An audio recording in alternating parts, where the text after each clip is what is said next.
लखनऊ की तहजीब का प्रतीक, शाम ए अवध की शान और 60 फीट ऊंचा एक ऐसा दरवाजा जिसे देखकर दुनिया आज भी दंग रह जाती है। लेकिन क्या आपने कभी सोचा है कि जिस जमीन पर आप खड़े होकर इसकी भव्यता को निहारते हैं, उसके ठीक नीचे क्या है? हवाओं में तैरती शहनाई की गूंज के पीछे एक गहरा सन्नाटा है।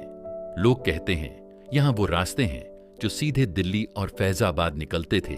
कुछ कहते हैं यहां वो सुरंगें हैं जहां नवाबों का खजाना और बागियों की लाशें आज भी दफन हैं। आज हम इतिहास के पन्नों को पलटेंगे और विज्ञान की कसौटी पर परखेंगे। रूमी दरवाजा, क्या वाकई ये गुप्त सुरंगों का द्वार है? कहानी शुरू होती है साल 1784 में। अवध में भीषण अकाल पड़ रहा था। लोग दाने दाने को मोहताज थे। तब नवाब आसफ उद्दौला ने एक ऐसी योजना बनाई जिसने पूरी दुनिया को चौंका दिया। उन्होंने कहा, दिन में इमारत बनाई जाएगी और रात में उसे गिरा दिया जाएगा, ताकि रईस और गरीब दोनों को काम मिले और किसी की खुददारी को ठेस न पहुंचे। इसे कॉन्स्टेंटिनोपल गेट भी कहा जाता है, क्योंकि इसकी बनावट तुर्की के सुल्तानों के द्वारों से प्रेरित थी। लेकिन क्या इस महान उद्देश्य के पीछे कोई सैन्य रणनीति भी थी? क्या इस विशाल ढांचे की नींव में गुप्त रास्ते पहले से ही नक्शे का हिस्सा थे? रूमी दरवाजा अकेला नहीं खड़ा है। इसके बगल में मौजूद है बड़ा इमामबाड़ा और उसकी मशहूर भूल भुलैया। इतिहासकारों का मानना है कि इमामबाड़ा की दीवारों में जो रास्ते छिपे हैं वो केवल शुरुआत हैं।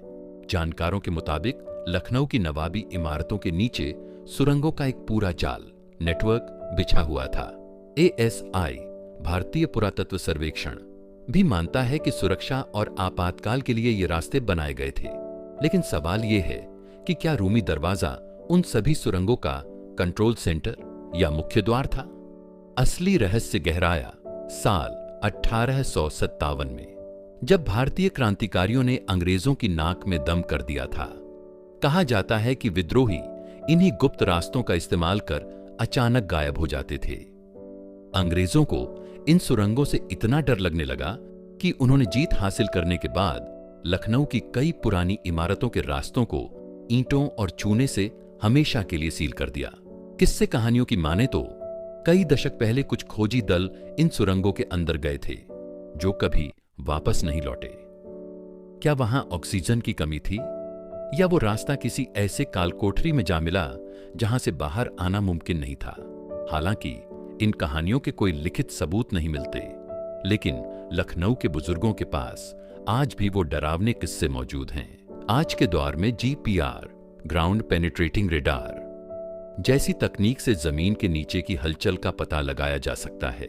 कुछ शोध बताते हैं कि रूमी दरवाजे के आसपास के कुछ हिस्सों में जमीन के नीचे हॉल यानी खाली जगह है। लेकिन क्या वो कोई पुरानी ड्रेनेज पाइप है या नवाबों का वो खोया हुआ रास्ता? ASI ने अभी तक किसी भी गुप्त द्वार की आधिकारिक पुष्टि नहीं की है। तो सच क्या है? रूमी दरवाजा सिर्फ ईंट और गारे से बना एक द्वार है, या यह आज भी अपने सीने में नवाबी दौर के वो राज दबाए बैठा है जिन्हें हम शायद कभी ना जान पाए? शायद कुछ राज दफन ही अच्छे होते हैं, क्योंकि अगर ये सुरंगें खुल गईं तो लखनऊ का इतिहास फिर से लिखना पDDH सकता है। रूमी दरवाजा सिर्फ पत्थर नहीं, यह अवध की आत्मा है। आपको क्या लगता है?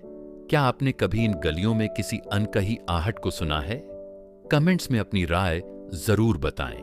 और अगर इतिहास के इन गलियारों में घूमना पसंद है तो सब्सक्राइब करना न भूलें।